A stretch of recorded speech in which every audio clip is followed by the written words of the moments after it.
UPSC aspirants और कैसे हैं आप सब। उम्मीद है आप सब बहुत अच्छे होंगे।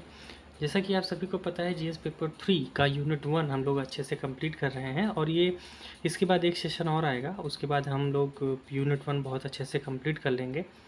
जो कोर्स सिलेबस है यूपीएससी का, हम एकदम डिट्टो उसी के अकॉर्डिंग टू द पॉइंट आगे बढ़ा जा रहा है। लेकिन कुछ अलग चीज़ें होती हैं, कुछ होता है ना, एडिशनल टॉपिक्स होते हैं जो यूपीएससी की डिमांड होती है कि आप इसको भी जानिए और वहाँ से भी क्वेश्चन उठाया जा सकता है। तो लास्ट के जो 2 सेशन है 9वां और 10वां, उसमें हम लोग यूनिट 1 में यही करेंगे। कुछ अलग टॉपिक होंगे जिसके जो लगातार चर्चा में बने रहते हैं उसको हम करेंगे। उसी में का आज एक इम्पॉर्टेंट टॉपिक है जिसका नाम है डिजिटल अर्थव्यवस्था। कि क्योंकि जान ही रहे हैं 2015 के बाद लगातार डिजिटलाइजेशन काफ़ी तेज़ी से हुआ है भारतीय अर्थव्यवस्था की। तो डिजिटल अर्थव्यवस्था क्या है इसके बारे में अच्छे सब्जेक्ट है। मैंने क्या बताया, 9वां और 10वां जो लेक्चर होगा अपना वो विविध होगा, मतलब कुछ ऐसे टॉपिक्स जो इम्पॉर्टेंट हैं खासकर भारतीय अर्थव्यवस्था से संबंधित। वैसे हमने पूरा यूनिट 1 अच्छे से कंप्लीट कर लिया है, लेकिन आजकल ये भी टर्मिनोलॉजी बहुत ज़्यादा है, तो यूपीएससी आज ना कल क्वेश्चन ज़रूर पूछेगी, तो हमें तैयार रहना है। बेसिक्स हमारा तैयार होना ही चाहिए। तो चलिए शुरू करते हैं आज का टॉपिक, डिजिटल अर्थव्यवस्था मतलब डिजिटल इंडिया। ठीक है, तो डिजिटल इंडिया की जो शुरुआत हुई 2015 में लॉन्च करके इसकी शुरुआत की गई थी। ठीक है, और एक बात ध्यान रखिएगा, जो इस कार्यक्रम को Bharat net, make in India, startup India और स्टैंड अप इंडिया, उसके बाद औद्योगिक गलियारों आदि के साथ जोड़ा गया है, जो विस्तृत डिजिटल अर्थव्यवस्था का निर्माण कर रहा है। तो आप क्या कर सकते हैं, ये आप एक बहुत अच्छा सा इंट्रो दे सकते हैं कि इन सब चीज़ों के तहत डिजिटल इंडिया को जोड़ा गया है, जिससे क्या हो सके, हर चीज़ को डिजिटलाइज किया जाए, लोगों को पहुंच आसानी से हो पाए, और यह क्या करेगा, एक बहुत अच्छे डिजिटल अर्थव्यवस्था का निर्माण करेगा। ठीक है, तो ये हमारा जो टॉपिक था ये सीधा सीधा जुड़ रहा है हमारी अर्थव्यवस्था से, इसीलिए बहुत ज़्यादा इम्पोर्टेंट है पढ़ना। और सीधी सी बात है, आज का समय है ये, है ना। चलिए, जब ये आया था ना तो इसके 3 विज़न थे और 3 लक्ष्य थे। खासकर उन्हीं 3 लक्ष्यों को लेके हम क्या करेंगे, लिखेंगे। और आप भी हो सकता है ये पूछ ले कि क्या वह लक्ष्यों को प्राप्त करने में डिजिटल इंडिया जो कार्यक्रम आया था क्या वो रहा। क्योंकि जानते हैं आप, अगला साल लास्ट ईयर है, ये फिर से इलेक्शन होने हैं 2024 में। तो 2023 में ये क्वेश्चन लाजमी हो सकता है इस गवर्नमेंट के बारे में यूपीएससी पूछ ले, तो इसीलिए हमें तैयारी बना के रखनी है। ये कहीं से कुछ भी आए ना तो छूटना नहीं चाहिए हमसे। चलिए देखिए, विज़न की बात करें तो प्रत्येक नागरिक थे तो डिजिटल बुनियादी ढांचा हो, जिससे हो बुनियादी, आप इसको ऐसे कर लीजिएगा, ठीक है। बुनियादी ढांचा, मांग आधारित शासन और सेवाएं, मतलब जिस चीज़ की डिमांड है वो शासन मिले और जिस चीज़ की ज़रूरत है वो सेवाएं मिले और डिजिटल रूप में मिले, जिससे चीज़ें आसान हो सके। उसके बाद है नागरिकों को डिजिटल सशक्तिकरण, मतलब उनको चाहे उनकी शिक्षा हो चाहे स्वास्थ्य हो, है ना, किसी भी तरीके से हम उनको डिजिटल सशक्त बनाएं, जिससे क्या हो सकता है उनकी ज़िंदगी में क्या हो, शासन और सेवा दोनों आसान हो पाए। यही हमारा विज़न था। लेकिन लक्ष्य क्या थे, विज़न मतलब होता है दूरदृष्टि, कि हमारी ये दूरदृष्टि है, हमें लंबा सोचना है, इस टाइप से हमें काम करना है। लेकिन लक्ष्य क्या थे, लक्ष्य यह था कि भारत के ज्ञान को भविष्य के लिए तैयार करना। मतलब जो आज की पीढ़ी है वो भविष्य में कैसे लड़ेगी, क्योंकि रीज़न क्या था, पूरा विश्व डिजिटल होने की तरफ बहुत तेज़ी से आगे बढ़ा, तो हमें भी क्या करना है, भविष्य के लिए तैयार रहना है। तो ये हमारी क्या था, लक्ष्य था। उसके बाद सूचना प्रौद्योगिकी, जिसे हम लोग इंफॉर्मेशन टेक्नोलॉजी कहते हैं, इसे कहा जाएगा आईटी, मतलब इंडिया टुमारो। तो कल का जो सूचना प्रौद्योगिकी है वो कल का ही इंडिया टुमारो बनेगा। सीधी सी बात है, सूचना प्रौद्योगिकी मतलब इंफॉर्मेशन टेक्नोलॉजी ही इंडिया टुमारो है। तो आप ये थीम कह सकते हैं कि ये लक्ष्य था और ये थीम है किसकी, डिजिटल अर्थव्यवस्था की। अगली बात, ई गवर्नेंस। ई गवर्नेंस क्यों ज़रूरी है, क्योंकि जानते हैं आज जो सरकार है वो डोर टू डोर पहुंच रही है, लोगों से तुरंत कनेक्ट हो रही है। आपके पास बस एक ऐप होना चाहिए और एक इंटरनेट कनेक्शन, आप भारत के किसी भी मंत्रालय से तुरंत जुड़ सकते हैं। तो ये कहीं ना कहीं डिजिटल इंडिया के तहत ही हो पाया है। और ई गवर्नेंस, क्योंकि हम लोग आगे चल के क्या करेंगे, गवर्नेंस को ही संभालेंगे, तो उसके लिए सबसे इम्पोर्टेंट है, आपसे कहीं भी ये क्वेश्चन पूछा जा सकता है कि भैया डिजिटल अर्थव्यवस्था के तहत ई गवर्नेंस सबसे बेहतर ऑप्शन क्यों है। ठीक, आपसे अगर ये बात आपके इंटरव्यू में पूछा जाए या कोई भी पूछे या तो आप बहुत अच्छे से उत्तर दे पाएँ, क्योंकि हमारा टारगेट ही है क्या, आईटी इक्वल टू आईटी मतलब information technology equal to India tomorrow, सीधी सी बात, कोई दिक्कत। चलिए अगली बात करते हैं कि वाई और इसके पिलर्स क्या हैं। जब ये आया था तो इसके कुल 9 पिलर्स थे, आज भी आप बताएंगे यही हमारे पिलर्स हैं और इसी पे हम काम कर रहे हैं।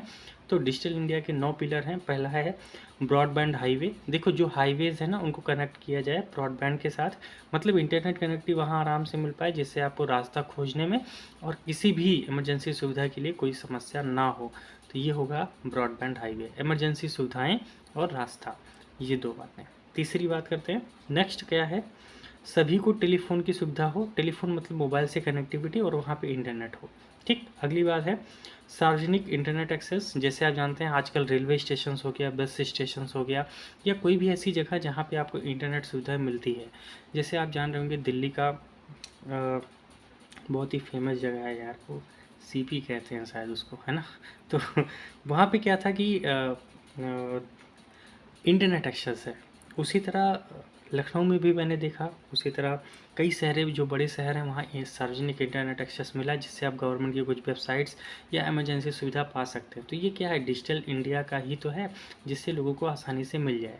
आज भी जानते हैं कि हम लोग अगर किसी रेलवे स्टेशन पर बैठते हैं तो उसका नेटवर्क आता है, भले ही कुछ दिन चला उसके बाद है ना प्रॉब्लम होने लगी कनेक्टिविटी में, लेकिन लगातार उस पर काम हो रहा है यार। अगर शुरुआत किया है तो बेहतर रिजल्ट मिलेगा, थोड़ा टाइम लगता है, ठीक है, क्योंकि बहुत बड़ी पूरे देश में इस चीज़ को लेके आना था, 10 साल 15 साल लगते हैं, लेकिन वो चीज़ें तब जाके बेहतर होती हैं। याद करिए जब मोबाइल इंडस्ट्री आई थी तो पहले क्या आया, नॉर्मल फ़ोन आया, फिर 2G आया, 3G आया, 4G आया, आज देखिए आप इंटरनेट कितना बेहतर पा रहे हैं। उसी हिसाब से चीज़ें धीरे धीरे आगे बढ़ती हैं और बहुत बेहतर होता है, बस शुरुआत करने की देर होती है, ठीक है।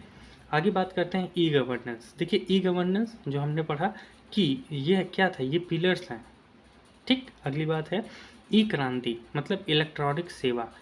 जैसे आप ये समझ सकते हैं ना, सबसे इम्पोर्टेंट इलेक्ट्रॉनिक सेवा क्या, आप घर बैठे सामान मंगा रहे हो, घर बैठे कोई सर्विस ले रहे हो। आज ऊबर है ना, जो ये चल रहा है, जितनी भी टैक्सी वगैरह आप ले लेते हैं वो कहाँ से मिल रहा है, ये ई क्रांति तो है इलेक्ट्रॉनिक। आपने बस एक बार क्या किया, ओला बुक किया, आपके पास खुद गाड़ी आके आ जाती है। तो ये क्या है, एक इलेक्ट्रॉनिक सेवा ही है, ई क्रांति है। आप फ्लिपकार्ट अमेज़ॉन कहीं से भी सामान मंगा रहे हैं, आपको तुरंत मिल रहा है।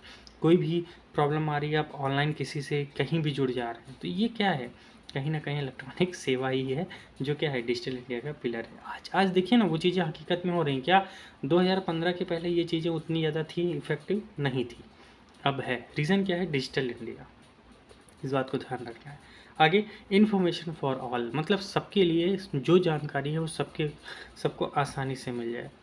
गवर्नमेंट की कौन सी स्कीम आ रही है, कौन सी नौकरियां आने वाली हैं, हर चीज़ है ना। तो इन्फॉर्मेशन फॉर ऑल वो होना ही चाहिए, जिससे क्या हो, वह इंसान अपनी ज़िंदगी को थोड़े आसान तरीके से जोड़ सके।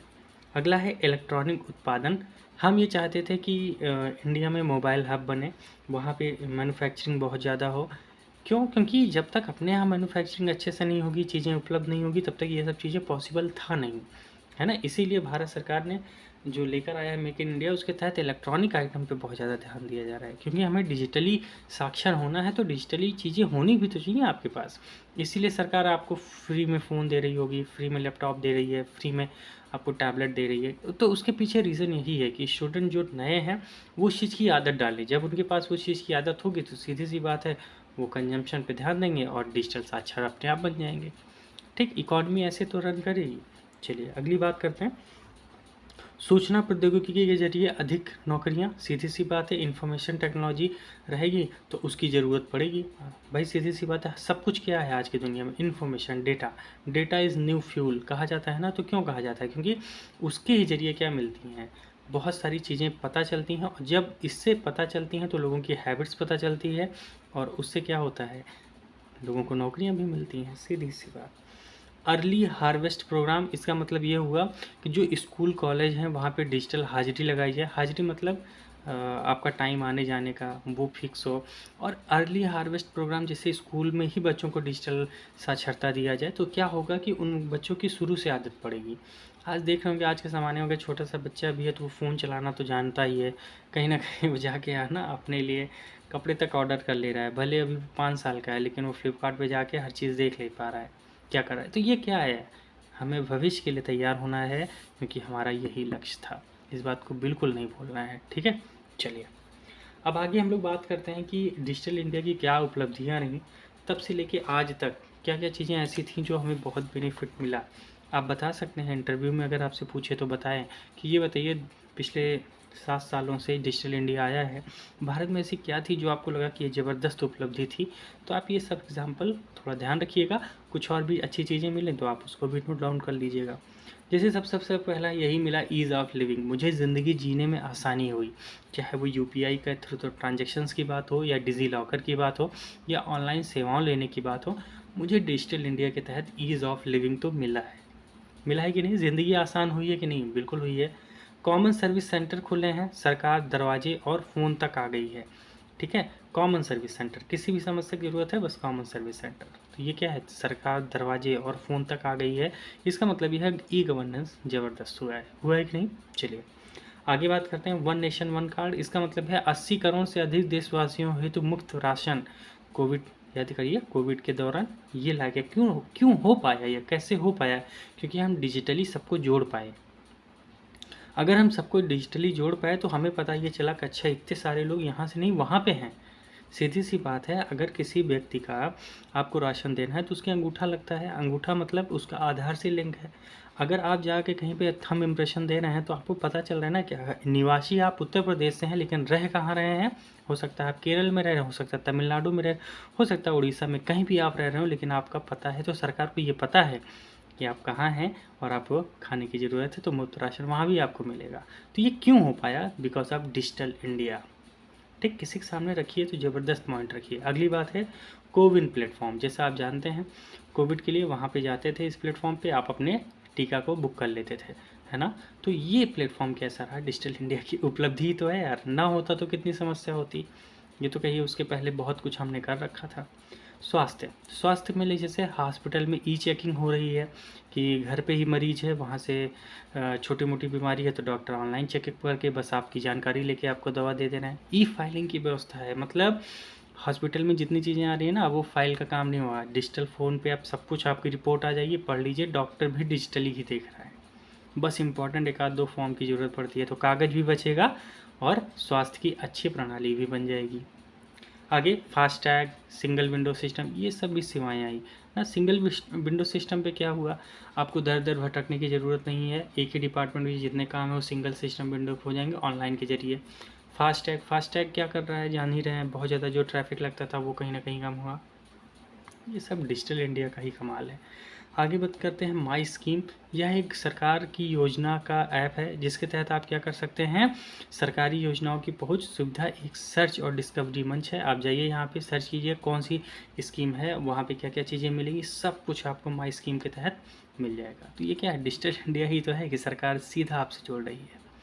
वित्तीय समावेशन, यूपीआई क्या है, आप किसी को भी पैसे कभी भी ट्रांसफ़र कर सकते हैं। तो ये एक तरह से समावेशन ही है कि सबको हम जोड़ पा रहे हैं। किसी भी मज़दूर को पैसे चाहिए तो ऑनलाइन ट्रांसफ़र सीधा उसको दे रहे हैं, या सब्सिडी चाहिए तो सीधा उसके खाते में जा रही है, तो ये वित्तीय समावेशन है, ठीक है। तो देखिए, एग्ज़ाम में एक बात ध्यान रखिएगा, अगर आपसे ये पूछा ना कोविन प्लेटफॉर्म आपने लिख दिया, तो आपको उसको समझाने की ज़रूरत नहीं भैया, क्योंकि ये you are becoming an IAS officer, just you have to give only clue to your examiner, ठीक है। आपको सिर्फ क्लू देना है, वो का से कानपुर पहुंच जाएगा, आपको ये नहीं बताना है भैया का मतलब कानपुर। इतना लिखने का टाइम नहीं होता है। इंग्लिश मीडियम का रिजल्ट क्यों हाई है, रीज़न क्या है, वो फास्टैग को समझाता नहीं है। इंडिया वाले जो हम हैं हिंदी मीडियम, वो क्या करता है, उस चीज़ को ज़्यादा समझाने पे ज़्यादा फोकस करता है ना। मुझे समझाना नहीं है, मुझे अपनी थॉट्स को बताना है, देखो मुझे पता है मैं कर सकता हूँ, बस वो समझ जाएंगे, क्योंकि उनको पता है कि आपने ये पढ़ रखा, अगर आपने लिखा है तो आपने पढ़ रखा है। ये शॉर्टकट भी तो हो सकता है, नहीं पता लेकिन सब तो पता था। अब वित्तीय समावेशन आपने लिख दिया, तो आप क्या इसके बारे में डिटेल में लिखने की ज़रूरत है कि किसी को सब्सिडी दी जा रही है तो आराम से उसको, या मनरेगा के तहत जो पैसा दिया जा रहा, नहीं, पता है भैया, वित्तीय समावेशन यही होता है। ओके, प्लीज़ जितना शॉर्टकट हो सके। अगर नहीं पता था वित्तीय समावेशन तो आगे पढ़ेंगे ही, सीधी सी बात है, समावेशी विकास आ ही रहा है ना, यूनिट 2। तो प्लीज़ थोड़ा सा ना स्ट्रिक्ट करिए, अपने आप को शब्दों में समेटने की कोशिश कीजिए, बहुत ज़्यादा शब्द लिखने की कोशिश नहीं करनी है, इस बात को ध्यान रखना है। आगे, भारतीय अर्थव्यवस्था 2025 तक $1 ट्रिलियन की डिजिटल अर्थव्यवस्था बन सकती है। ये देखिए आप खुद, अगर हमारी अर्थव्यवस्था इस समय $3 ट्रिलियन की है, 2025 तक मान लेता हूँ मैं 3 ट्रिलियन हो जाएगी, तो $1 ट्रिलियन उसमें डिजिटल होगा। मतलब हर चीज़ डिजिटली जोड़ा जा रहा है, हर चीज़, पेमेंट से लेके हर चीज़। तो ये कितनी अच्छी बात है हमारे देश के लिए, क्योंकि रीज़न क्या है ना, चुनौतियाँ भी हैं, आगे देखेंगे, आ रहा है चुनौतियाँ, लेकिन है तो ना, बेनिफिट है। आगे, टेली मेडिसिन सर्विसेज, किसी को दवा की ज़रूरत है, अर्जेंट में है, तो आप सीधा बस कीजिए, आपके घर आ जाएगा, है ना। पहले क्या होता था, यहाँ नहीं मिल रही है, कहाँ कहाँ दौड़ना पड़ता था, लेकिन अभी ये सब चीज़ें नहीं हैं। आगे, डिजिटल ग्राम योजना, हर गांव को भी डिजिटलाइज किया जा रहा है, उनको जोड़ा जाने की कोशिश की जा रही है। आगे, नागरिकों का डिजिटलीकरण, जो डिजिटल सशक्तिकरण, उनका भी ज़रूरी है, क्योंकि ये तो हम लक्ष्य लेकर आए थे ना, याद करो, विज़न था हमारा ये। आगे, ई कॉमर्स सेक्टर क्या एक तरफा ग्रोथ देखा गया है, जान ही रहे हैं, बहुत सारी ई कॉमर्स की साइट्स हैं जो आज क्या कर रही हैं, आपको ज़बरदस्त ग्रोथ दे रही हैं। आज हम आप जो जुड़े हैं वो भी क्या एक तरह से ई कॉमर्स ही ये भी है यार। मैं अपने प्रोडक्ट बेच रहा हूँ, रीज़न क्या है, मैं आपको पढ़ा रहा हूँ, मैं भी चाहता हूँ मेरा ग्रोथ हो, और आप भी चाहते हैं आपका ग्रोथ हो, तो ये क्या है, एक तरह से ई कॉमर्स साइट ही तो है देखा जाए तो। ठीक, वैसे फ्लिपकार्ट, अमेजोन, जहाँ पे सेल बेचना का और ख़रीदने का काम होता है, तो उसे कहते हैं ई कॉमर्स, इस बात को ध्यान रखिएगा। तो उसका एक तरफा ग्रोथ हुआ है। ठीक, तो इतने सारे पॉइंट हैं, और भी बहुत सारे पॉइंट हैं यार, इसमें तो अनलिमिटेड आप डाल सकते हैं, क्योंकि अब तो बहुत हम आगे बढ़ चुके हैं। ठीक है, बस इतनी बातें ध्यान रखिएगा, कुछ और भी चीज़ें आपको मिले जो लगे कि हाँ ज़बरदस्त हो सकता है, तो आप डालिएगा। चलिए आगे देखते हैं, कुछ महत्वपूर्ण चुनौतियाँ भी हैं हमारी। आइए देखते हैं क्या चुनौतियाँ हैं। नंबर 1, इन्हीं 5 चुनौतियों को ध्यान में रखिएगा, बार बार इन्हीं को याद रखिएगा, इसी को लिख के आना, इससे ज़्यादा नहीं। ठीक है, इसी में सब कुछ आ जा रहा है। जैसे सबसे पहला, अवसंरचना की कमी है, सीधी सी बात है, नेटवर्क कनेक्टिविटी उतनी बेहतर है नहीं हमारी। भले 4G चला रहे हैं, लेकिन रीज़न क्या है कि हर जगह 4G कनेक्टिविटी मिल नहीं पाती है। ठीक, आगे, डिजिटल गैप है। डिजिटल गैप मतलब शिक्षा की कमी है। आपने डिजिटल गैप लिख दिया तो समझ में आ गया कि हाँ, डिजिटल गैप किस चीज़ की बात हो रही है। जो पढ़ा लिखा है वो डिजिटली साक्षर है, जो नहीं है भैया वो उसको नहीं पता। आगे, रिपोर्टिंग के अनुसार कहा गया कि अभी लगभग 50,000 गाँव ऐसे हैं जो मोबाइल कनेक्टिविटी से दूर हैं, तो उसको भी तो हमें डिजिटल गैप को दूर करना है। जिनके पास पहुँचा ही नहीं तो वो बेचारे क्या साक्षर। आगे, नीतिगत बाधाएं हैं, जैसे टैक्सेशन व अन्य दिशा निर्देश पे समस्याएं लगातार बनी हुई है, क्योंकि किसी को पता ही नहीं है अभी तक, विनियमन उतने अच्छे से नहीं हो पाया है। ठीक, तो ये समस्या है। साइबर सुरक्षा एक बहुत बड़ी चुनौती है, क्योंकि चीज़ें हो क्या हो रही हैं, अटैक हो जाता है आपके फ़ोन के ऊपर। ठीक है, तो वो क्या करते हैं, फिरौती मांगते हैं चीज़ों को, बहुत सारी चीज़ें, घटनाएँ घट रही हैं, तो ये भी क्या है, एक बहुत बड़ी चुनौती है। ठीक, आगे, साइबर सुरक्षा कहाँ पढ़ेंगे, इंटरनल सिक्योरिटी में अच्छे से पढ़ेंगे, वहाँ भी एग्जाम्पल हमें मिलेगा ही। तो क्या यहाँ लिखना ज़रूरी है, नहीं। इसीलिए इंटीग्रेटेड पढ़ाई करोगे ना तो सब कुछ मिल जाएगा और बहुत अच्छे से काम हो जाएगा। ठीक है, इस बात को ध्यान रखना है यार। बस क्या करना है, फिर से बार बार कह रहा हूँ यार, कम पढ़िए, बेहतर पढ़िए, अच्छे से पढ़िए, दम लगा के पढ़िए, मतलब चीज़ों को ना अपने अंदर समेटने की कोशिश कीजिए। ज़्यादातर जो गलतियाँ मैं देखता था या ऑलरेडी मैं भी कर चुका हूँ, उसमें यही था, चीज़ों को फैला बहुत ज़्यादा लेते थे, बहुत सारी चीज़ें कोशिश करते थे कंप्लीट करने की, जिसका रिज़ल्ट बहुत मिनिमम होता था। लेकिन मैंने अपने आप को बहुत समेटा है, चीज़ें बहुत कम करनी है, बेस्ट करनी है, टू द पॉइंट करनी है, और क्या करना है, रिज़ल्ट में चीज़ों को परिवर्तित करना है। समस्याएं तो सबके सामने हैं। चलिए अगली बात है, डेटा की सुरक्षा का बहुत बड़ा मुद्दा है, क्योंकि जान रहे हैं हर जगह डेटा लीक की प्रॉब्लम आ रही है। कितना भी इम्पोर्टेंट मुद्दा क्यों ना हो या बहुत अच्छा प्लेटफॉर्म क्यों ना हो, लेकिन वो डेटा की सुरक्षा करने में कहीं ना कहीं पीछे है।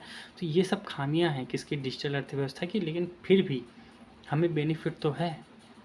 चुनौतियाँ तो हर जगह है, ज़िंदगी जीने में भी चुनौतियाँ हैं। सुबह उठने से लेकर शाम तक सिर्फ आप कहीं बैठे हैं, खड़े हैं, तो उसमें भी चुनौतियाँ हैं, लेकिन सबका क्या है, रिज़ल्ट है, आसान है। तो बस वही चीज़ें ध्यान रखिएगा, इन 5 चुनौतियों से ज़्यादा जानने की ज़रूरत नहीं है।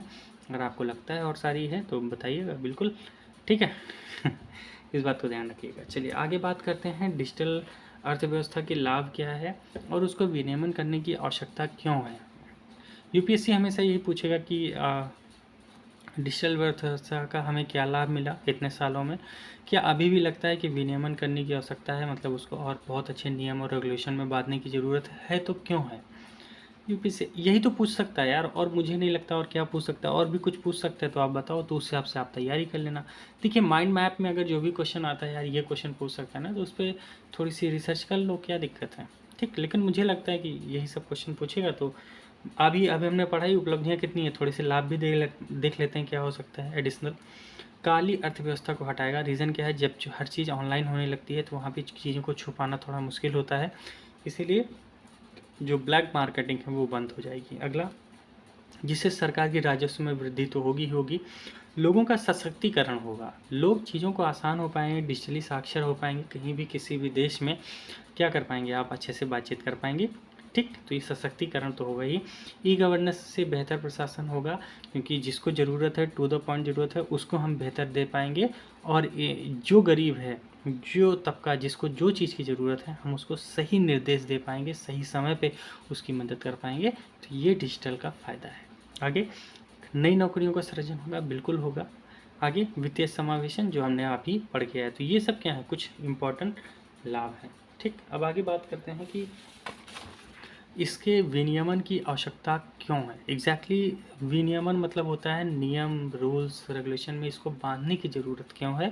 क्योंकि होता क्या है ना यार, देखो समस्या कहाँ आती है, समस्या वहाँ आती है जब हम क्या करते हैं कि जो भी डिजिटल अर्थव्यवस्था है उसके तहत ना हमारे पास कोई मतलब एक ठोस कानून नहीं होता है। तो जो भी कंपनियां हैं, जो भी हमें सेवाएं दे रही हैं, तो वो हमारे साथ क्या कर सकती हैं, धोखाधड़ी या ठगी कर सकती हैं, या हमें नकली एडवर्टाइजमेंट कर सकती हैं। ठीक, जिससे हम क्या कर सकते हैं, हो सकते हैं फंस सकते हैं। तो बस यही सब आवश्यकता है। जैसे निःशुल्क सेवाएं लगभग डिजिटल दुनिया की शर्त है, किंतु व्यक्तिगत डाटा का गलत उपयोग हो सकता है।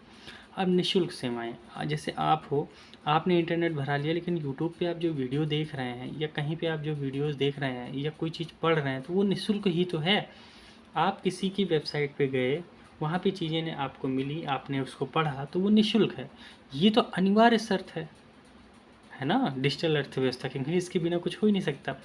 लेकिन जिस चीज़ में आपका इंटरेस्ट है वो चीज़ आप वहाँ पे देख रहे हैं, इससे आपका व्यक्तिगत डेटा का गलत उपयोग हो सकता है और आपके पीछे उस प्रोडक्ट को सेल करने के पीछे होड़ लग जाती है। जैसा कि आप सब देख रहे होंगे कि जो है एआई, जिसे हम आर्टिफिशियल इंटेलिजेंस कहते हैं, उसके तहत कितनी चीज़ें हो रही हैं।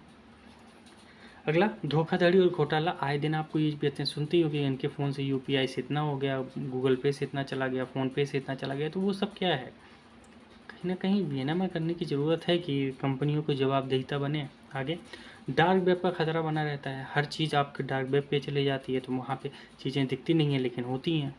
ठीक, आगे, शिक्षा का अभाव में जो प्रयोग है इसका वो खतरनाक हो सकता है। लोग आपसे धोखाधड़ी घोटाला तो कर ही सकते हैं। तो ये क्या है, इसीलिए विनियमन की ज़रूरत है भैया। जो साक्षर नहीं है उसको कैसे संभाला जाए।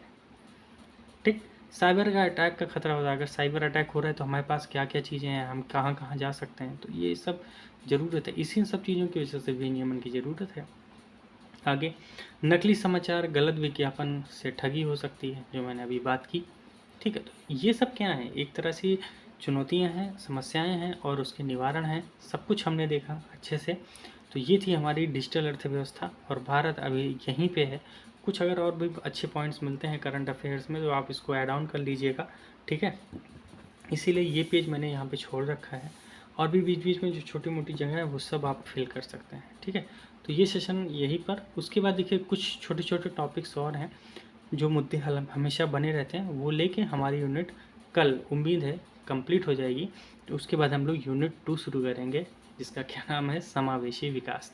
तो अगर सेशन पसंद आ रहे हैं तो प्लीज़ यार शेयर करिए। ठीक है, क्योंकि मुझे भी मोटिवेशन चाहिए।